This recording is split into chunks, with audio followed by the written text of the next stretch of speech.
Hey, what's going on, everyone? Welcome to another episode of About Abroad, where it's my job to introduce you to people who have built amazing lives for themselves in various foreign corners of the globe. We're talking with expats and thought leaders about moving abroad, remote work, visas, and all the fun and practical knowledge that you need to know to follow in their footsteps. If you've ever dreamed of making a life for yourself overseas, maybe working remotely or embracing long-term travel, retiring or studying abroad, or even just taking a peek inside life beyond your borders, you've landed in the right place.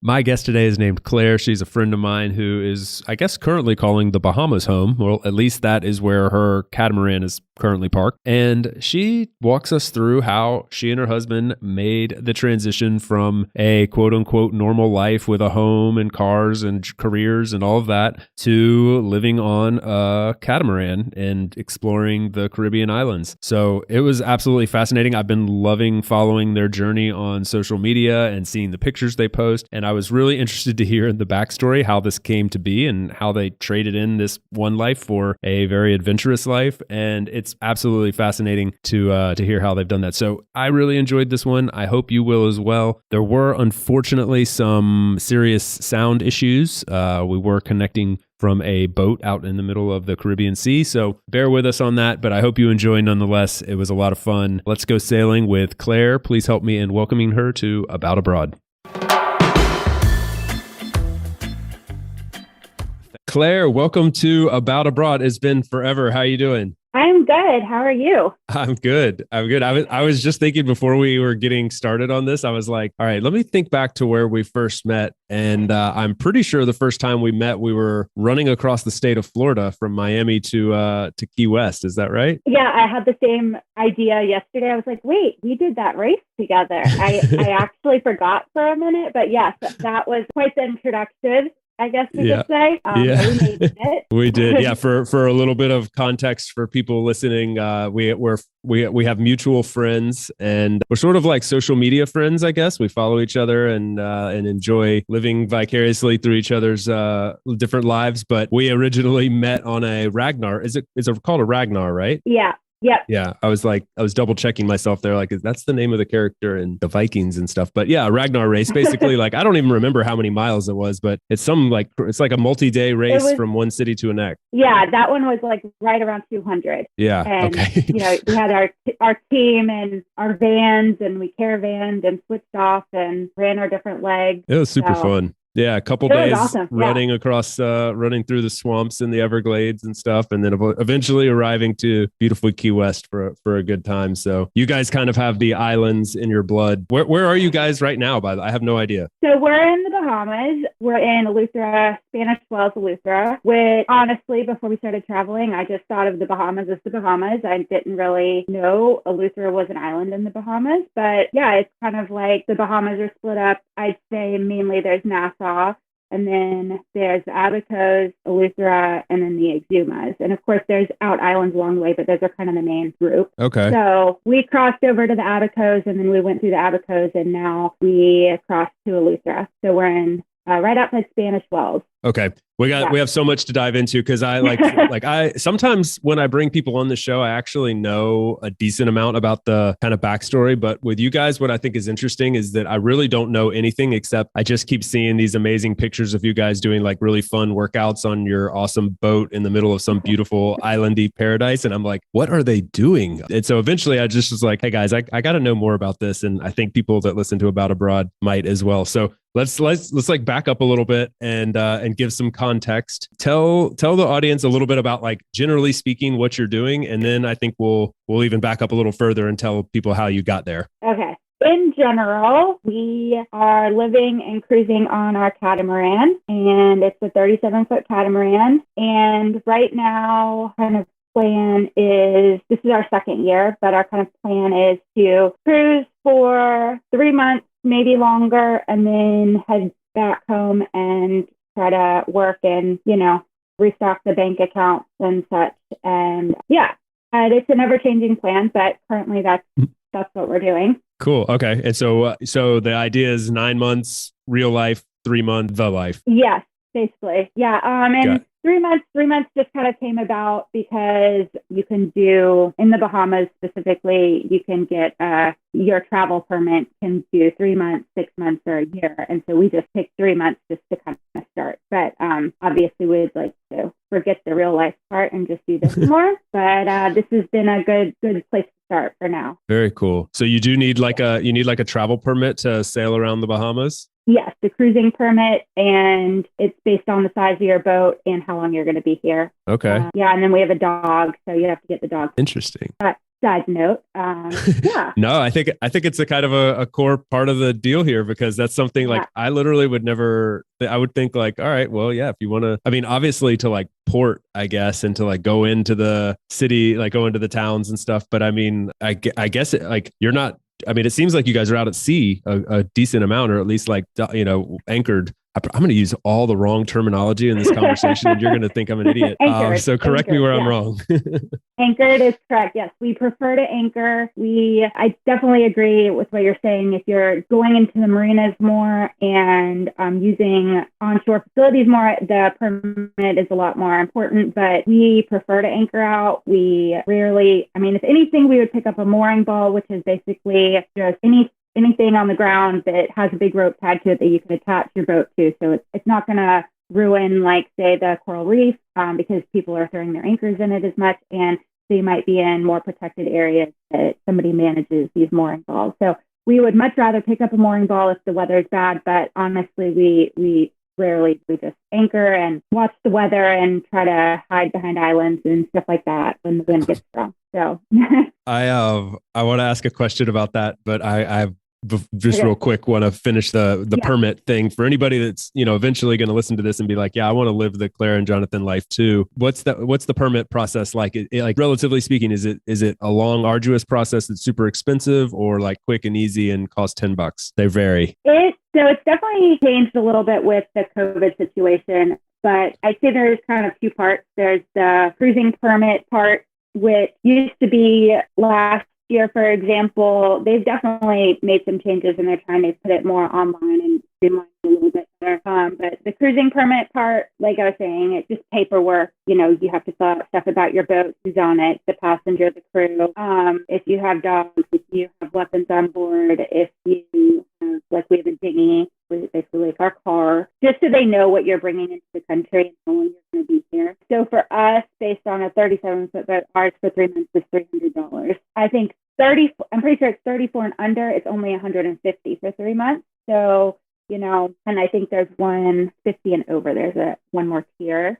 So not like super expensive by any means, but we learned from some friends that if you do plan on staying, if you think you might stay for 6 months, it's best to just go ahead and do 6 months. It's kind of, they said it was a pain to add months on. So they said that was a learning curve for them last year. So they passed that information along. So it's the cruising permit. So last year was a bunch of paperwork. When you get into port, you raise your yellow quarantine flag, basically saying we are not checked in yet. Technically, you can't get off your boat other than the captain is supposed to go to shore and check in. So you bring all your paperwork, your passports, and everything, and you go to shore to the customs office and get clear. And now this year they did a new system called Click to Clear, and it's just more online. It was pretty good. It definitely has some glitches still, but I think the idea that they're trying to go a little bit more virtual is a good one, especially because I think COVID put a lot of stress on everybody and weren't quite prepared to need more people to also like implement new things and new programs. So that's one part of it, the cruising permit. And then the other part now, the big thing is the health visa. And that's a whole nother process. It's not really hard. It's just making sure that you're, doing things, for example, within 72 hours, you have to get tested. You have to submit it and give them another 24 hours to accept it. So it's just, going through the motions. But I do think, once we did it last year, this year is a lot more straightforward. Yeah. That's the other half, I'd say. Cool. permit. Yeah. That's all good to know. Like if you actually want to do this, it's interesting when you fly somewhere, like you're going to land in an airport, you're going to go, if you're changing countries, you're going to go through customs and like, there's no obscurity there. You've just crossed into another border, but like the Bahamas are like, you're talking about international waters and you're kind of in like, I could see how it would be easy to just kind of like float around out there and you would think, off the top of your head, I mean, there's probably lots of islands. There's lots of like uninhabited or just very lowly habited. Like you don't have to pull up to ports and be in cities. So it's a little bit more obscure than the average person just changing countries and needing to have a visa or not have a visa. It's got some opaqueness to it. Yeah. And it's not like people are going to be stopping you out here on the water and checking to make sure you have all these documents. Like I was saying, if you go into the marinas, they do ask, but like in where we are, we've honestly never been asked to present any documentation of any sort. We're following the rules, but it is definitely it's pretty whatever. Yeah. I mean, we're doing what we're supposed to, but they're not going to come hunt you down. They don't like come do checks at your boat or anything like that. So yeah. And even like with the dog permit, it's good to know that it takes like 5 months. They're saying total, like if you just mail them this piece of paper, it's going to take them like 6 to 8 weeks to get it. And then it could take a month for them to process it. And so anyways, they're like, pay the $60 and expedite UPS this piece of paper to them. Like they will fax it back to you if you pay $5 more, but they don't email it back to you. So you really have to think ahead on that one because you won't get it back if you don't really plan for it. So, but formalities. Yeah, what's really funny is, anybody that listens to this show has heard me say before, like we've traveled a lot with our dog who's like a 50-pound husky. And, it's not like, I say that because it's not like a little lap dog that you can just carry around on a plane. Like it's a process. He has to fly in the cargo hold. Like you have to register him as cargo to fly around. And so it's a huge pain to move him around the world. And we've been stupid enough to try to do that many times. And anyway, one of the times we decided like, we don't feel like going through that again. And we'd just done it 3 months prior. And we were like, we're not doing that again. Instead, we're going to drive to the north of Europe and take a ferry. Like, it'll be easier on a boat. We'll take a ferry across. We needed to get to Ireland. And so we did all that. And like it was just like, I guess I'm connecting the dots because it's like, part of you would think with you, it's like, you just get on your boat and you go with your dog and you arrive at an island. But you're like, no, you have to do all this paperwork. And it was the same thing for us. Like we like got to this ferry port, had to do all this paperwork, actually ran into a huge problem with our paperwork in France. And we ended up barely getting through. And then we were on a 24-hour overnight, really choppy ferry ride. And like we had to put him in like a terrible crate situation in the bottom of the boat. And it ended up being like, we could have just flown here for like an hour and a half and just been done with it. And instead we did all this work. So anyway, traveling with a dog is not always super easy. Yeah. Moral of the story. I will say though, our dog is very portable. He is a whopping 9, maybe 10 pounds, probably 9. Yeah. So I will say on that note, he's pretty easy to move around, but yeah. I've seen some hilarious videos of him like out on these islands you guys are on, just like running circles out on the beach and play. I mean, he looks like he's thoroughly enjoying it. Yeah. I always say to Jonathan, I'm like, he didn't know when we adopted him that he was going to be a boat dog. Well, I don't think we knew at that point either because we've had him for like maybe 3.5 years.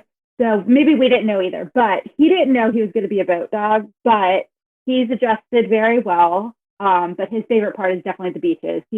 One day he's going to fall off that dinghy. He'll ride on the very, very front, like he's captaining the ship, and leap off full bore. So, but yeah. We will have links to your social media handles and stuff in the show notes for this. And we'll call all that out later. But for anybody that's listening and like wants to see videos and pictures of that, it is super cute and well worth a look. So go follow. So I've digressed a little while back and wanted to get back to this kind of because I'm super interested in like how you guys arrived to this moment from the time when we ran to Key West to now. A lot has changed, and so you guys are living this boat life 3 months out of the year. What the other 9 months, like, are you guys totally disconnected from work during these 3 months, or are you working while you're out there? And then attached to that, like when you go back, what is that transition like back to kind of like the real world? Okay.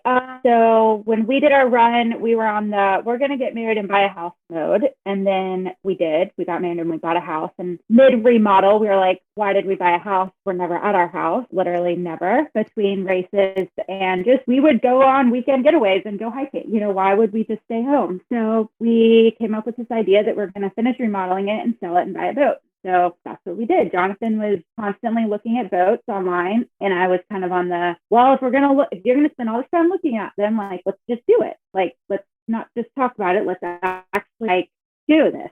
So we did. Yeah, it took probably like a year and a half, I'd say, from when we kind of decided to actually get the boat. And I mean, that alone is a whole nother story, but all in all, it went well. And so, yeah, we're pretty much when we leave. So this is the second year we've been at. So last year we pre-planned and we told our current job. So I was doing physical therapy for a couple of home companies and the heating technician. So very hands-on jobs, not virtual whatsoever, unfortunately. But we just told them, hey, we're planning on leaving in January. We tried to leave on good notes. We told them we're going to be back in April-ish. We didn't have an exact day. And, they said, okay. So we totally disconnected and we left. And I guess our mindset last year was to just figure this out. We tailored, and yeah, a house and a boat are not same thing. So we had to kind of relearn all the systems, how the toilets work, the water tanks. It's kind of like glorified camping, filling a water tank.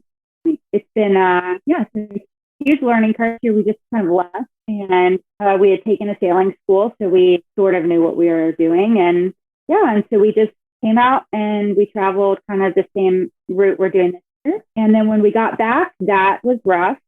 Reality happened. So our plan was to go back to Hilton Head area and just kind of pick up our jobs. We had four companies and they both were kind of like, yep, we need you. It's going to be summer. We're busy, So as far as jobs went, it worked out kind of as we hoped and just kind of picked up working again. Jonathan got busy really fast, me a little bit because I am PRN. So I had to build my work caseload back up. But in general, yeah, we planned to just kind of hit it hard and the boat sort of on the back burner. So yeah, we still had a car we needed to sell and some other stuff from when we sold our house we needed to take care of. So yeah, the transition home was not great, but we went on a 3-month vacation basically. So yeah, kind of to be expected. I can totally relate to this. I know that feeling. It's not super fun to retransition. What did you get? What did you guys do about like things like the cars and stuff and like a home? Like you rent a place on kind of a 9-month contract, or what's that situation like? Okay, pretty much in my mind when we were buying this boat, I was thinking, okay, we have to somehow move all of our stuff from our house onto a boat. So the boat had to be huge in my mind originally. And we ended up getting a smaller boat than we originally planned on, but I cannot say enough how happy I am that we ended up with the boat that we have, because it's not too big for us. It's not. So my original plan was we have to move all of our stuff into this boat. But then we discussed getting a storage unit because the reality was we have a lot of good stuff and we can't just sell it all. So we discussed the storage unit, but all in all, it ended up being my parents, I guess, and we kind of just thankfully relied a little bit on their space at their house, and we had our 2 cars and we kept them there. And my dad actually really liked one of them, so he was driving it a lot, I was like, perfect. And so we put our, stuff at their house, and they have a shed. So we just kind of used that. And, but yeah, we definitely still had a bunch of stuff we needed to get rid of summer. So yeah, so thank goodness for the parents. They were huge, huge, huge help, and so appreciative of them all. Yeah, it's necessary. Like you start transitioning into these alternative sort of lifestyles that especially if you're going, I think it's good to talk about these things because there's a lot of people in the same boat, that are listening, same boat, not pun intended there. Just there's making that first step is like, oh, those are the things you think about. What do I do with all my stuff? I have cars. I don't know if I want to do this forever. Should I sell everything? So like you think about these things, and I did the exact same thing. We stored all my stuff at my parents' house, and we sold a lot of it. We sold our house, we sold our cars. So we got rid of stuff, but there were like, things that we didn't want to get rid of. And so those went in my parents' garage. And so I mean, it's not like that's a great way to transition. And like through the years, we've done different things. But anyway, it's worth asking those kind of questions, because I think a lot of people that are listening are sort of trying to make that transition themselves and unsure where to start and what's okay and what's not. And it's like, lean on the people around you to help make this, possible. Yeah, I was very reluctant at first to lean on my family. I felt like it was time to, we could do it ourselves. Like I felt like we needed to handle it. If we really wanted to live this lifestyle, then we were going to have to deal with all this other stuff that we didn't. But I did slowly come to terms with the fact that they want to help. Like they support you. They are okay with helping if they can. And so I did have to like make that, and it took me a little bit. But it all works out, and you do realize, as you go through it, that that's okay. So So you go, and then you go every time we go back. It's like, okay, so this time I think we need to maybe go through the stuff again. You end up reaming like every year. You like keep getting rid of more and more stuff, and then you're like, wow, we really have. This is all my life is these 4 boxes. That's very interesting to hear. And I think it's really cool. And one of the things that just worked out is like the point about the jobs. Like you guys took a risk, you took that leap of faith, and then you're hoping that when you get back, there will be something there for you. And in retrospect, I always think it's like, of course it was. Like you didn't lose all those years of training and skills and everything. But when you're at that point of jumping and taking that leap, it seems like, oh my God, I hope I hope I'll be able to find a job. And it's like, in the end, they are just jobs. And usually you're going to find something again. So I haven't met many people that took that leap and when they returned, like weren't able to find something. They didn't set themselves back 20 years by going away for 3 months. It just doesn't work like that. Right. Yeah, I know, but it is scary because you want to be like financially responsible, and you don't want to make, what in your mind decisions, and you want to, think you planned for all of the potential things that could happen. But it did all work out. And you're right. It's just, I agree. It's just a job. And I've always said jobs can be just be temporary. It doesn't have to be like this new job you got has to be your job for 20 years. Yeah. This is a big change of mindset that like we probably all have. A lot of people, I mean, you and I are both from the US, and it's not just a US thing, but for sure in the US, it's very much so like a career driven society. Like we're like, okay, like get your career, you buy your house, you live in that house. It's a great investment. You get it as soon as possible. You pay it off as quickly as possible. Maybe then you buy a second house, and like, it's like, it's all like career and home mindset. And you've kind of like bucked all that and been like, okay, so we're going to buy like a boat, which I know that's a depreciating asset, but like it seems fun to spend 3 months a year on that and not at my house. And so, we're just going to do that. And by the way, I'm also going to quit my job. Like when you say it out loud, you're like, this goes against everything that I've ever been told. But then you kind of think like, well, why? Because this is awesome. I don't spend that much time at my house anyway. That's what in Spain, what's really interesting is like people don't spend time in their house. So they care very little about their house. Like people that make really good money or live really great lives, they like may not have a super nice house. They're just like a little apartment. It's just a place to sleep. And they often say like, we live in we live in the street, And so they're like, vivimos en la calle. They're like, we live in the street. We're just out. We do stuff outside. We go eat outside. We hang out with friends outside. We go to the park. We go to the beach. And so that's kind of like resonated with me. Like we put a lot of emphasis on the house in the US. Yeah, no, for sure. I tried to make a website. Well, I did make a website recently.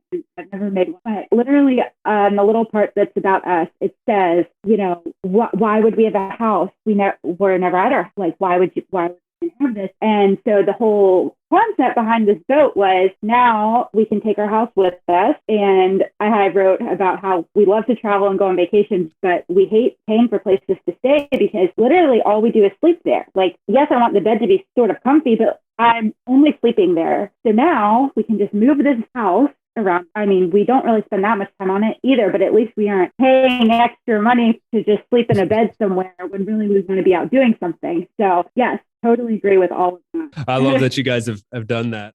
We'll be right back to the show after a quick break for a note from our sponsor. This season is brought to you by my good friends over at Insured Nomads. They're the absolute best in the business when it comes to providing health, travel, and medical insurance for nomads, expats, and really just all forms of world travelers. I know insurance is often something that's overlooked when we're fantasizing about traveling the world, but it's absolutely necessity that we address this because often the policy you have in your home country isn't going to cover you while you're abroad. And it's also a requirement, as a lot of people may not realize, to actually buy private travel or expat insurance, as it's called sometimes, to obtain a visa or even enter certain countries. So fortunately, there are companies like Insured Nomads to help us with this. Not only do they have excellent coverage and great prices, but they're also providing a first-class experience with additional perks and best-in-class technology via their app. It's an amazing experience. I can't recommend it enough. Now, this is a company that was built by world travelers for world travelers. So they know what it's like to find yourself in a difficult medical situation abroad, and they want to keep you from having that same bad experience. So the next time you're planning a trip abroad, whether it's for a week or a lifetime, check out Insured Nomads via the link in the show notes. Okay, now back to the episode. Okay, so we got through like kind of the backstory and some logistics, and now it's time to like spend some time in the Bahamas, I think, like in our minds, because you guys are like the videos and the pictures that I see, the color of the water, the islands, the sand, the snorkeling that you all do. You guys are like catching lobsters with your bare hands. I mean, it looks so idyllic. And so I don't even know what my question is. I just want to hear more about like your day to day. Yeah. Okay. Yeah, I'm glad you're keeping us on track here because there's so much, in the big picture. So the Bahamas are awesome. Prior to coming here, I thought I needed to go to the Virgin Islands to see awesome water and, go to the Caribbean. But the Bahamas are awesome. The water is beautiful. The Exumas are definitely worth going to, what everybody says. It's the bluest, clearest water, and it's so true. What are the Exumas versus the Bahamas? I actually have no idea. So the Bahamas, this kind of goes back to the very beginning. The Bahamas have kind of three island groups and then Nassau. So there's Nassau, the Abacos. The Abacos, that's where the hurricane hit really hard a couple of years ago. And then there's the Lutheran, which is where we are now. And then further south, there's the Exuma. And the Exumas are definitely a little bit more out islands. Like there's one major airport in Georgetown, which is the southernmost island. But other than that, there are a lot of just islands with some small towns, but nothing much really. Very small grocery stores, and some of them. Most of them, if they have water, you pay for them. It's more the remote areas compared to the Abacos and Eleuthera, but it has the best water for sure and the best snorkeling. There's the best. They have the Exumas Land and Sea Park, which has some really beautiful reefs there. We started spearfishing when we came here. So you can only use a spear fit.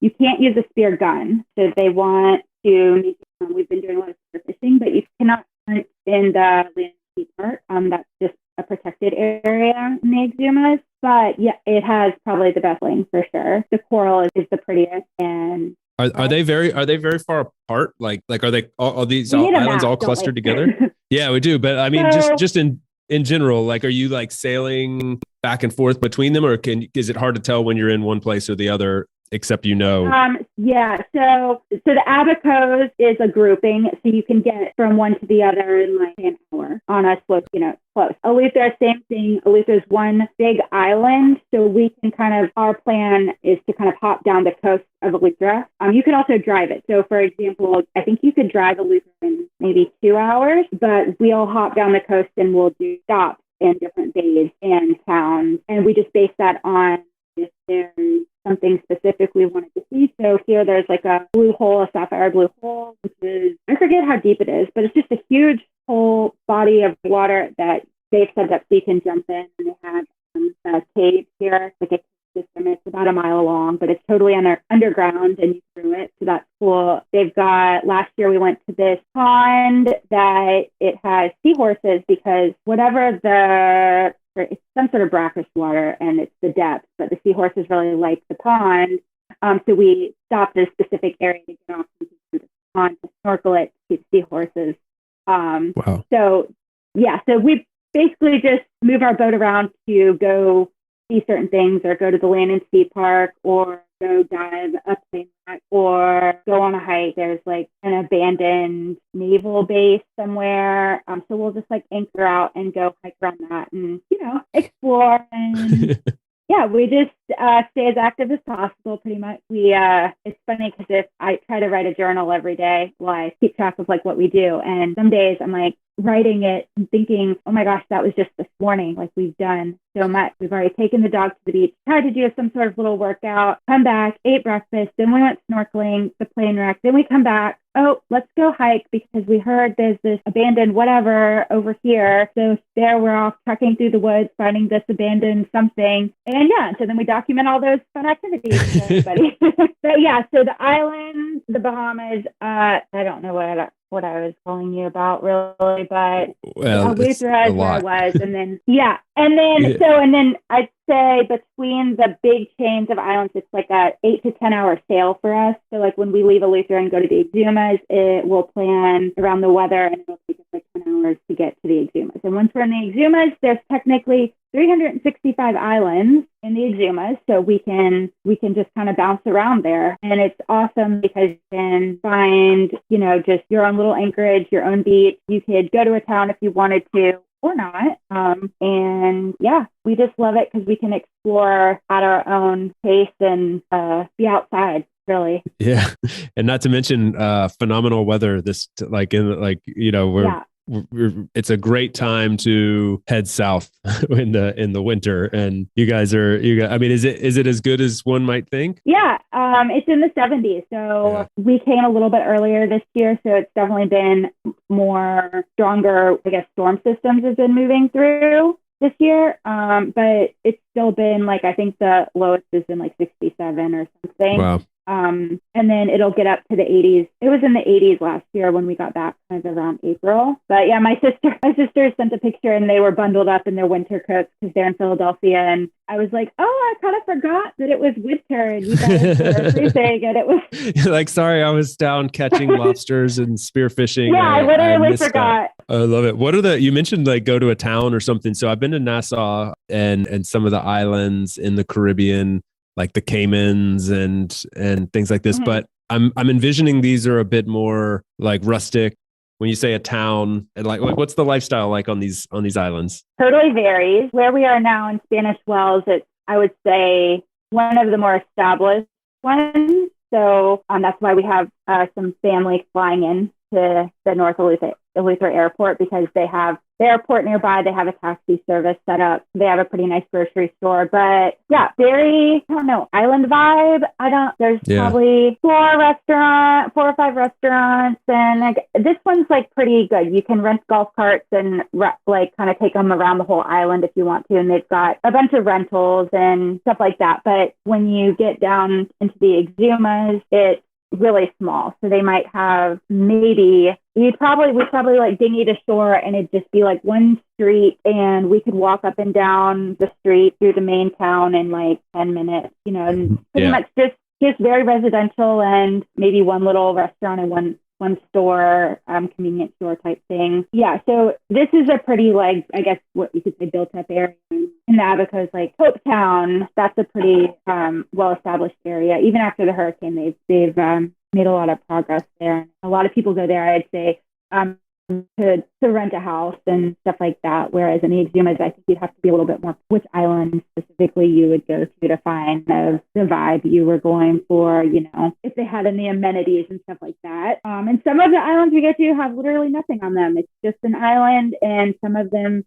stay private and some of them don't, but there's nothing on them. It's amazing that those exist. Like you're so close to civilization and there's just these like uninhabited, gorgeous islands that are untouched. I mean, it's incredible to think. Yeah, we ride up to them and we're like, somebody must own this, but like who? And like, did they have any plans for it? Or, some of them will have like some building, like a little bit, like somebody started to build something on it, but then it just ended. And so we always are kind of discussing what could have been or what the dream was, or maybe not, I don't know. Maybe they just wanted a little campsite. So Yeah. Think about this too, actually. We were joking before, like when we were setting this up, like, we've got a camper van and we drive around a lot and see some different corners of the country or the continent that maybe you wouldn't see on the normal tourist track. And we think that all the time. You see these like gorgeous little, like beautiful little villages or little seaside towns or something that obviously it used to be this beautiful place and it's like kind of nothing now. And you're just like, how is it this way? Like how is it not something? Because it's such a great location for something to be here. But then you're like thankful that it's not. Yeah. And for us, we're like, well, I guess how would anybody get here? Like we came here on our boat, but how would anybody? The system that would have to be set up so that somebody could enjoy this, like we currently are. Yeah. We need to do like a swap here. We need to get you guys come over to Europe and take the camper van and just go, and we'll come down there and enjoy the Caribbean. Yeah. And no, really, can we do that? Can we do that, please? Because 3 months isn't enough time to like do both of these. So I randomly search for virtual jobs. I just like haven't fully committed to it.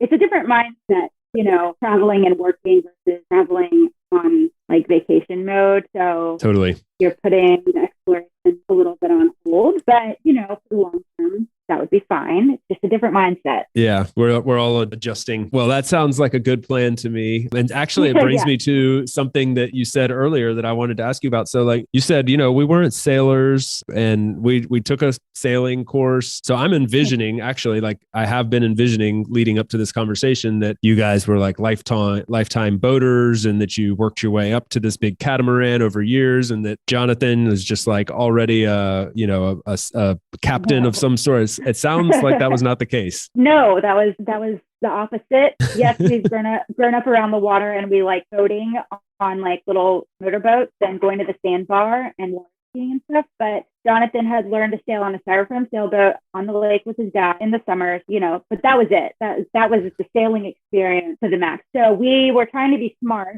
and we signed up to take the sailing school. So we like could just feel like we knew what we were doing, like how to raise the sail, for example. And so, we took this sailing school. We ended up doing it out of Charleston. We were going to do one out of Miami, but because it was basically right when COVID started, so it got canceled. But it all worked out because we ended up buying our boat and then taking the sailing school. And it was awesome because we learned to sail our boat and our boat versus taking on just a charter boat, basically. No, we didn't. We had no sailing background whatsoever. So, but it all worked out. We ended up doing the sailing school on our boat, and the instructor was awesome and kind of went through, specifics on this boat versus, just a basic catamaran that they would have used at the school. It all worked out. But after that, you just have to do it. So I've told Jonathan over and over again that I'm really proud of him for just actually taking the time to pull the sails up every chance we can, because we have 2 engines. Like we could just motor right along, and sometimes we have to. Like the weather literally runs everything, but we'll leave at midnight to do a crossing, and by 12:08, the sails are up, and if nothing else, we're motor sailing. So sometimes we'll motor sail if we'll just do like one engine and the sails, just so we're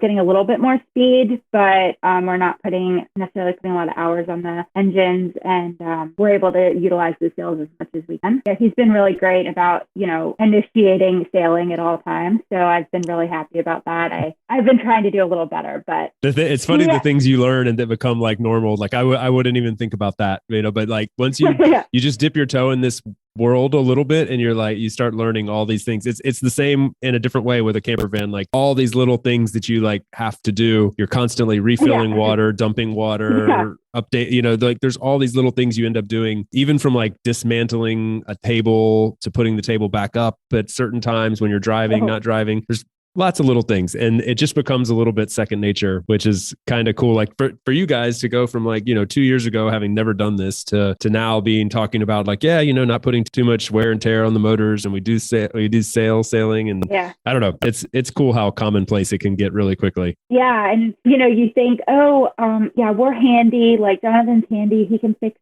like so many things, like he's good with cars and houses. Okay, the boat systems are not the same. Like so that was it was another learning curve, and every boat system is different. So just because this is the manual for this product, that does not mean that is how it's going to work. Right. So because whoever owned your boat before has set it up in some weird convoluted way. So yeah, it's been good though. It definitely. I'm glad that we just left. A lot of people say it's easy to get stuck at a dock, and I could see why they say that. There's always going to be projects. There's always going to be things to make better and to improve, and better weather to wait for. But you just have to leave and kind of figure it out as you go. And because people do just get stuck at the dock, and they don't end up traveling that much. So, there's a million reasons not to leave, and there always will be. Yeah. And that can be attached to all these things we're talking about. Like when you think about leaving your job to go sailing in the Caribbean, like you could be like, well, I got that raise coming up, or that promotion's just 1 year away, or like if we save for 2 more years, we'll have this much. And there's gonna always be that. And when you get to those 2 years later, there will be another landmark on the horizon that you'll want to get to. And so you just have to sail away and just do it. Yeah, it's you definitely have to just do it. There's always going to be something, even when we talk about like, okay, well, maybe we'll keep going this year. Like maybe we could just keep going, like don't go home. We could just go to the, Virgin Islands or the Dominican Republic and et cetera. Or we could go home and we could do it next year, but it's always, there's never going to be this like, okay, now we're ready. I think it's always going to be something. There's going to be a little hesitation and, something going on. Do you have aspirations to go like, is there a kind of a goal, I guess, maybe for lack of a better term, but like, do you want to see all the islands in the Caribbean, or do you have aspirations to sail to South America, or like what's the general concept? I think we definitely want to go further than the Bahamas. I think last year we considered our learning year. This year we're having a lot of people come visit, family and friends. So we definitely made a little bit of that decision based on, we kind of know these waters and we know like some things we definitely want to show people around here. But we would love to, there's a kind of a path or a route where you go down towards the Dominican and through the Virgin Islands and Puerto Rico. And a lot of people go to Grenada for hurricane season and then keep going after that, like to Martinique. And I mean, I would love to do all of that for sure. We have no aspirations to cross the Pacific. I do not want to be on the boat for 20 something days just seeing only water. Like I have zero aspirations to do that trip. But yes, we would love to do more islands in the Caribbean lifestyle. But very cool. Yeah. We'll wrap it up here soon. I just have like 37 more questions I want to ask. So I'm going to try to narrow them down to like 3 really quick, and we'll just do not rapid fire, but we're going to move through them. So you mentioned the sailing school. Just real quick, somebody's interested in doing that. What are we looking at in terms of like timeline, cost, investment, overall?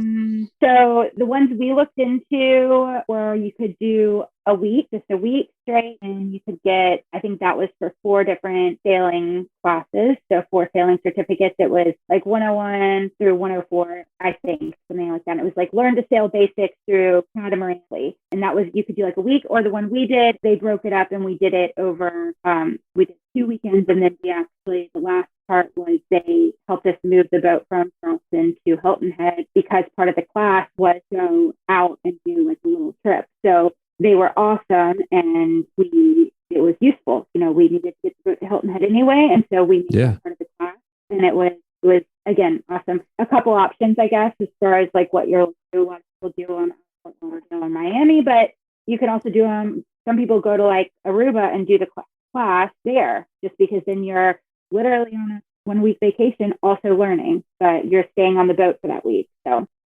not terrible. That sounds good. I think I mixed the cost out in my brain.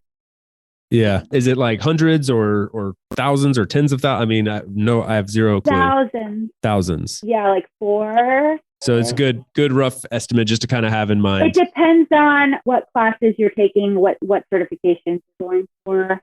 Cool. So yes, those were the 4 classes for 2 people. You don't need it. Like we did that because we were trying to learn, but it's not like you have to have these certifications to. I see. Okay. You also don't have to have your captain's license either. So we could go on and on about this. But anyways, you don't have to have your captain's license. You don't have to have these certifications. But it does look good when you're going to find boat insurance, also a different topic, not today, to be able to put some of these things on there. Okay. All right, that's good to Yeah. know. I would have thought you had to have those Yeah. things. So that's good to know you don't have to, Yeah. but I would imagine it's kind of a good thing to know, I would say. Yes. We felt good that we had it. We were I'm doing sure the right it's thing. come in Yeah. handy. We're gonna get to in a second. I have a question that I want to Okay. ask you, which maybe it'll attach back to that. I'm also curious on another like practical level overall. Not to get too personal or into your like finances or anything, but just like, do you feel like you had to make like major long-term financial sacrifices, or like all in all, are you guys much further behind from where you were before? Actually turned out much further ahead. And as some context, like I know some people that have like switched to like RV life, for instance, and they live in the RV and their expenses are way lower, but they end up spending a lot more. They're not working as much, so they make less. So it's like but it all kind of evens out to about even. Where do you guys feel like you are compared to a couple years ago? If anything, we've broken even. We've sold a lot of stuff. And I think that kind of helped. Basically, we sold a lot of stuff, but then I think, thought we would save some of it, but it's actually just gone into boat projects. Yeah. Everyone always says boat, so it's just the money in it. But, it's how comfortable do you want to be? How much power do you want to have on your boat? Like, do we have to do some of these things that we've done? No, but we have because we want to enjoy the boat. Like, if we're not going to do this lifestyle forever, we want to enjoy it. So I think we've splurged a little bit on some things that we think we are going to do, but it's been worth it. I wouldn't say I feel like we're broke by any means. I think that we've worked enough to go and do this again, and I think we figured out a good amount of ways to save money. Like we definitely like, bought too much in the Bahamas last year. Like we went and got a drink, and why are we going? We can just get a beer on the boat. We don't need to go to this little place. The beer that's 3 times too much. Bahamas, the food and drinks are expensive here. Definitely cut back this year on things like that. I'd say we're good, but we're definitely not gaining. We're just kind of maintaining, and that's okay right now. Yeah, because we don't have a bunch of extra things going on at home. Like and we don't have I would say you added. I mean, if you look at it on like a balance sheet, I mean, you added spending 3 months in the Bahamas. Like that has some value, man. It's like the that's work-life that balance counts. here. Yeah, there's you can't expect to be gaining doing this. Like it's no. like, I think the amazing part about that is that you can break even and spend 3 months a year sailing around the Bahamas. Like even if you come close to that, you're crushing it. So that's amazing. Okay. So then my last question, and then I'll let you go enjoy the beautiful sunshine that I see in the background and I'm very jealous of, is have you guys gotten into any interesting, hairy situations during this time out on the water? Or is it just all Instagram photos and catching lobsters and sunbathing? So I think that we've done a really good job. Like, well, you have to literally constantly look at the weather. Like everyone said, oh, the weather is going to dictate everything. It literally dictates everything, every single thing. And it's not even the rain. It's like, it's the wind and the wind direction and what time of the day it's going to switch. The wind direction is going to switch. And if you're in a horrible location and stuff like that. So all in all, we've done really great. So earlier, I kind of mentioned that our plan was to go back to Hilton Head and to live on the boat. But when we were coming back, we had crossed back from the Bahamas to Florida, and the weather came on a lot faster than it was supposed to. And somewhere we were supposed to get in at like 7 at night, we got in at 1 a.m. And instead of high, that's low tide. And we were coming into an inlet we'd never been into. And this is, I guess, our worst situation, but all in all, like fine. So anyways, we were coming in. There's a lot of shifting sand. It was marked all over the charts. We knew about it. We were going basically zero, but the current was super strong. So we ended up hitting a sandbar, just a sandbar though. And we kind of just like skidded onto the sandbar and we tried to reverse off. Long story short, we bent our rudder, which could have been horrible. We could have had a hole in the bottom of our boat and we didn't take in water, but we didn't. We had a bent rudder. We ended up assessing in our tired state at 1 a.m. We had done 2 18-hour days on getting back to the state. And we decided, okay, let's just anchor right around here, just anchor the boat, and then we'll figure it out. So in the morning, we've used our GoPro, stuck it in the water because the current was still so strong. And we assessed that we could still turn the rudder so we can turn the boat using the steering wheel without like gouging the bottom of our boat. So it wasn't so bent that it was wreaking more havoc on the boat. So we decided we were going to take the boat the 10 hours up the Intercoastal Waterway to St. Augustine, the boat hauled out and fit. So that's what we did. That was the worst, I guess. We've played our weather pretty good. We saw 45 knots the other night, but we were hidden behind this little island. So, we're okay. We've learned to trust our anchor. A lot of people drag if you don't set your anchor right, but we've been really fortunate. And yeah, a lot of steps we're kind of constantly checking. But we made it to St. Augustine last year and we got the boat hauled out and we got it fixed. And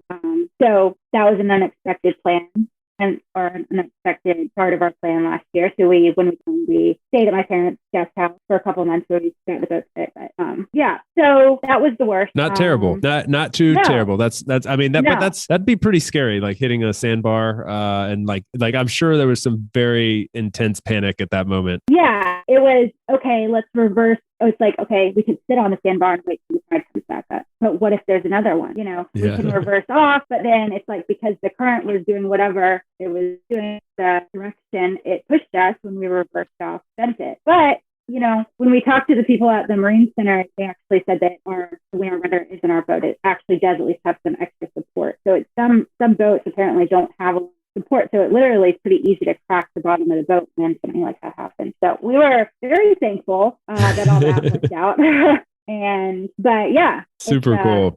I'm glad that's the worst case scenario so far. Yeah, it could have been worse. But also St. Augustine, by the way, one of my favorite like little hidden gems in the U.S. Oh, yeah. I love that place. Yeah, we came to appreciate it more and more, and we decided that this isn't so bad. We were just living our work weekday life in Bluffton, Hilton Head area, and we were living our weekend work on the boat, enjoy St. Augustine life on the weekend. So it was, we made it work. Yeah.